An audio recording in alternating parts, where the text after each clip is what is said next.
এই যে আমার পাশে দেখতেছেন, আমার বন্ধু, নেপাল বাড়ি। এর ঠিকানা হচ্ছে নেপালে। তো এই মালয়েশিয়াতে আসছে কি জন্য? টাকার জন্য। বাপ মা, ভাই বোন, আত্মীয় স্বজন, পাড়া প্রতিবেশী সবাইকে ছেড়ে, সবাইকে ওই নেপালে রেখে এই প্রবাসের মাটিতে আসছে। কি জন্য আসছে? এই কথাটা তো জিজ্ঞেস করতে হবে যে কি জন্য আসছে।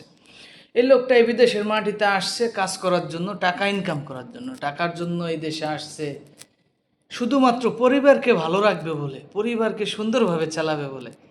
এটার নামই হচ্ছে প্রবাস জীবন। আমরা যারাই এই বিদেশের মাটিতে আছি, প্রবাসের মাটিতে আছি, মালয়েশিয়াতে আছি, আমরা সবসময় পরিবারের খেয়াল রাখি। মানুষের কাছে কখনো এমন কোনো কাজ করি না যে মানুষের কাছে দোষী হব।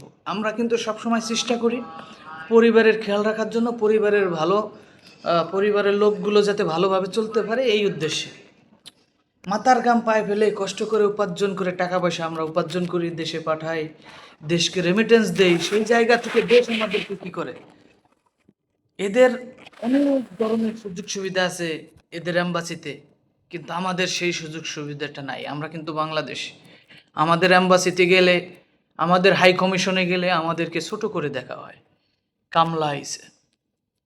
কিন্তু রাষ্ট্র, সরকার যদি ইচ্ছে করে একজন প্রবাসীর সম্মান বৃদ্ধি করতে পারে।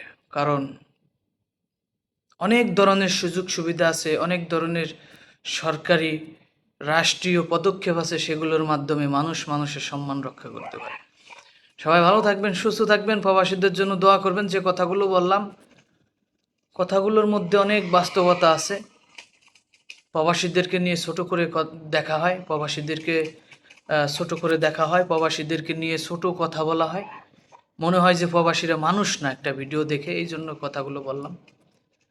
তো এরকম না হওয়াটাই উচিত আমি মনে করি।